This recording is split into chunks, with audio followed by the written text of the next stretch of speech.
Bismillahirrahmanirrahim. Assalamualaikum warahmatullahi wabarakatuh. Kembali lagi dengan saya Sinta Desvianti.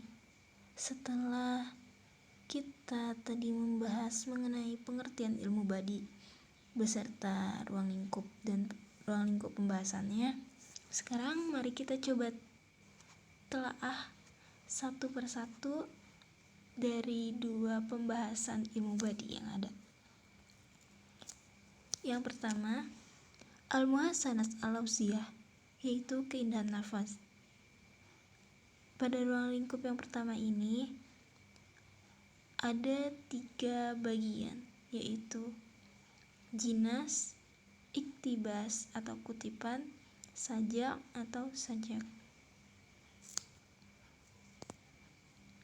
Jinas adalah 2 lafaz yang serupa dalam pengucapan tetapi berbeda dalam makna.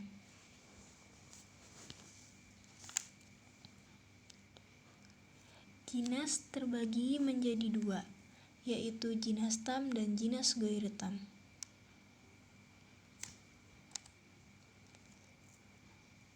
Jinas tam adalah 2 lafaz yang memiliki kesamaan dalam 4 hal, yaitu jenis hurufnya, harokat huruf, jumlah huruf, dan urutan hurufnya. Seperti yang ada pada contoh as-sa'ah. Penggunaan 2 kata sa'ah pada ayat yang menjadi contoh memiliki kesamaan dalam jenis huruf, harokat huruf, jumlah huruf, dan urutan hurufnya. Tetapi keduanya berbeda makna. Yang pertama hari kiamat, sedangkan yang kedua bermakna waktu atau saat. Yang kedua, jinas ghair tam. Jinas ghair tam adalah 2 lafaz yang memiliki perbedaan pada salah satu dari keempat hal di atas. Bisa dilihat contohnya. Di situ terdapat penggunaan 2 kata, yakni yanhauna dan yanauna. Pada ayat tersebut menunjukkan lafaz jinas ghair tam karena keduanya memiliki kesamaan dalam harokat huruf, jumlah huruf, dan urutan hurufnya. Tetapi keduanya berbeda dalam jenis huruf dan maknanya. Yang kedua, kutipan iktibas.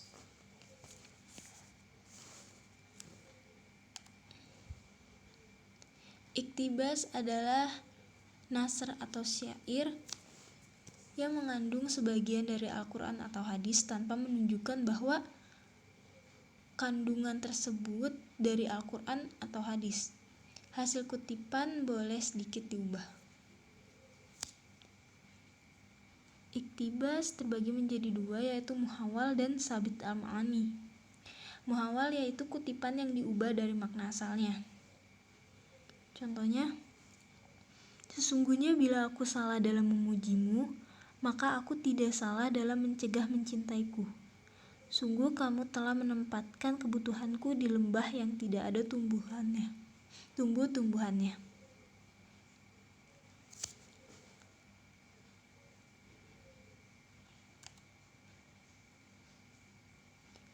Lalu yang kedua, sabit al-ma'ani, yaitu kutipan yang tidak diubah dari makna asalnya. Contohnya, jika kamu bermaksud meninggalkan kami tanpa dosa, maka kesabaran baik sekali bagi kami. Dan jika kamu menggantikan selain kami, maka Allah yang mencukupi kami dan sebaik-baiknya wakil.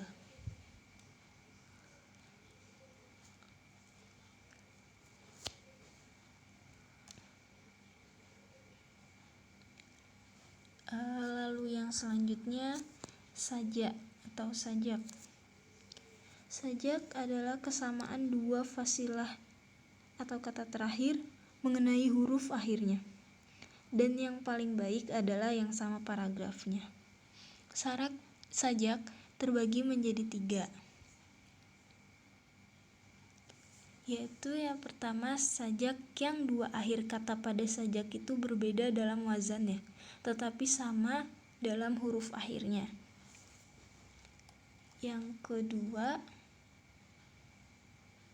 sajak yang salah satu rangkaian lafaznya baik seluruhnya maupun sebagian besarnya, misal bandingannya dalam rangkaian lafaz yang lain, baik dalam wazan maupun akhirnya.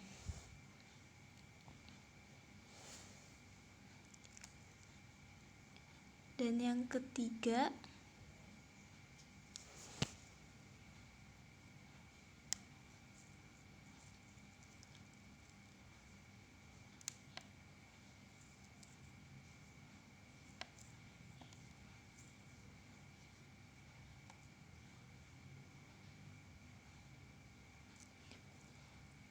mutawazi.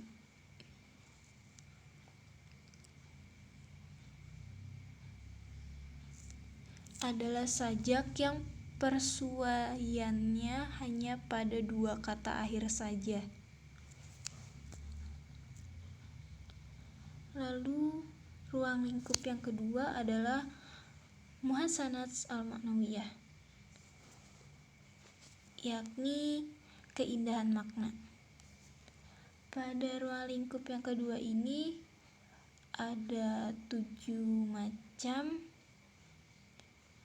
Yang pertama tauriyah, yang kedua tibak, yang ketiga al-muqabalah, yang keempat husn at-ta'lil, yang kelima ta'kid al-madah bima, yang keenam ta'kid az-zam bima, yang ketujuh uslub al-hakim.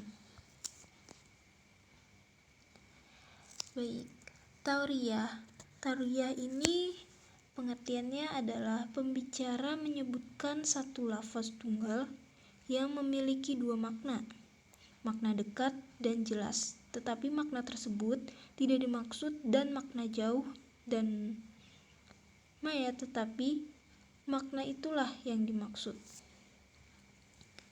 Tauriyah ini terbagi atas 4. Yang pertama adalah tauriyah mujarrodah. Tauriyah mujarrodah merupakan tauriyah yang tidak dibarengi dengan sesuatu yang sesuai dengan dua macam makna.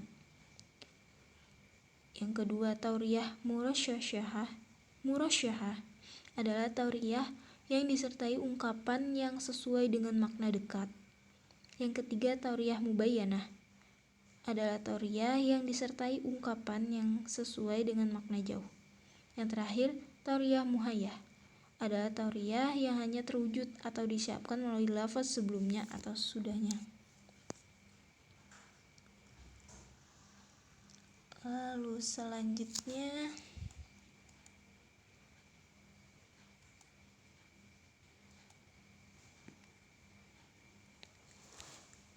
tibak. Tibak adalah menghimpun suatu kata dan lawannya dalam kalimat. Tibak dibagi menjadi dua, yaitu tibak al-ijab dan tibak salab.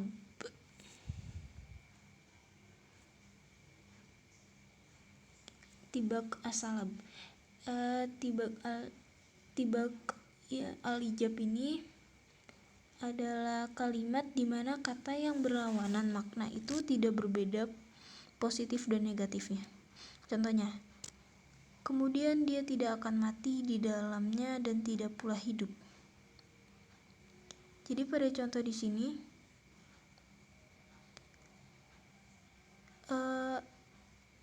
ada kata yang berlawanan yaitu mati dan hidup. Maknanya ini tidak bisa dijelaskan apakah maknanya itu positif atau negatif. Lalu tibak yang kedua, tibak as-salab, adalah kalimat di mana kata yang berlawanan makna itu berbeda positif dan negatifnya. Contohnya, mereka bersembunyi dari manusia, tetapi mereka tidak bersembunyi dari Allah. Jadi ada keberlawanan makna antara mereka ini bersembunyi dari manusia dan tidak bersembunyi dari Allah. Di situ kelihatan makna berlawanannya ya. Kemudian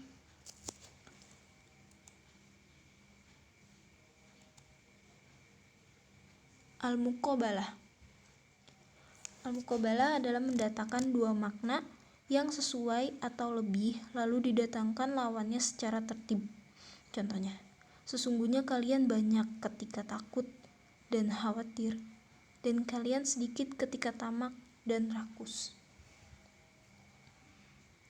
Pada contoh ini, awalnya itu disebut dua makna, yaitu banyak dan takut. Lalu pada bagian akhirnya disebut dua sifat yang berlawanan dengan dua makna pertama secara tertib, yaitu sedikit dan tamak.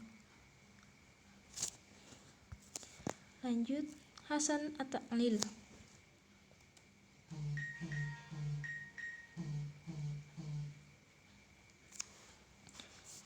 Hasan at-ta'lil ini adalah pengingkaran sastrawan baik secara nyata atau tersembunyi terhadap ilat atau alasan sesuatu yang biasa dikenal, dan ia mendatangkan ilat yang bernilai sastra dan indah serta relevan dengan tujuan yang dikehendaki. Contoh, noda-noda hitam pada bulan purnama yang bercahaya itu bukan ada sejak dahulu, akan tetapi pada bulan itu ada bekas tamparan.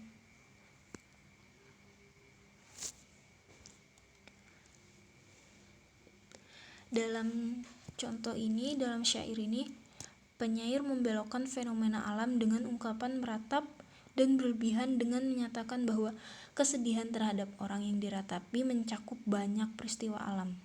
Oleh karena itu, ia menyatakan bahwa noda-noda hitam yang tampak di permukaan bulan purnama tidaklah muncul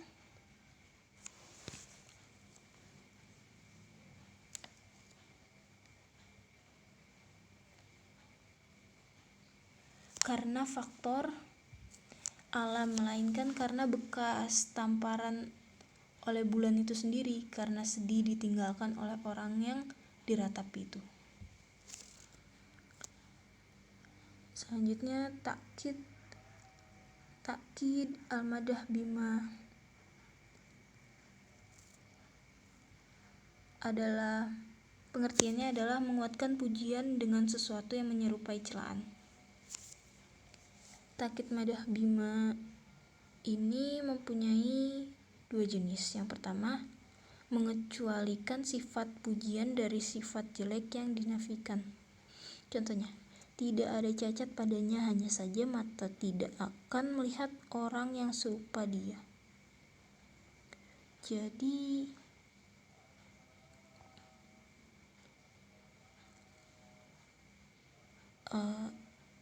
secara tidak langsung gitu menyampaikan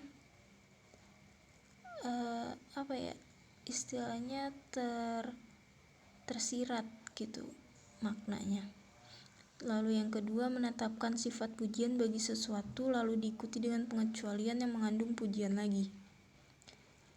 Contohnya sabda Rasul, saya adalah orang Arab yang paling fasih, hanya saja saya seorang Quraisy. Jadi pada contoh ini udah jelas bahwa itu suatu pujian, tapi bukannya di kalimat yang seterusnya dikasih pertentangan, tapi malah dikuatkan lagi dengan pujian seperti itu. Lalu yang kedua, takkid azam bima.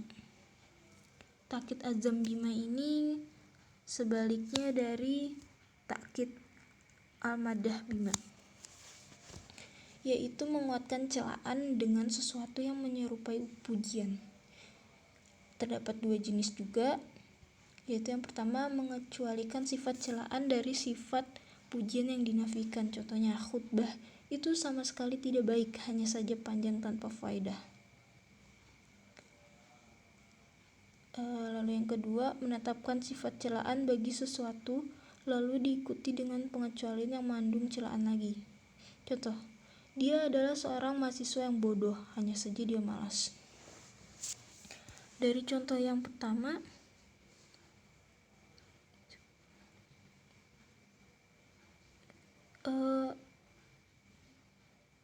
Jadi udah tahu khutbah itu sama sekali tidak baik.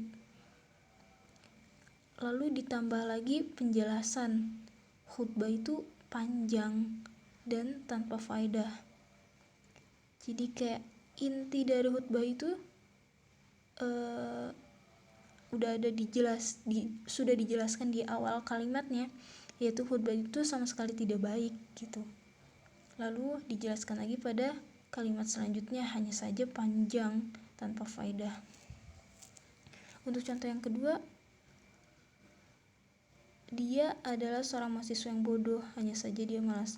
Jadi bukannya dikasih pertentangan, tapi malah di kalimat seterusnya itu ditambah penguatan seperti itu. Lalu yang terakhir, uslub al-hakim.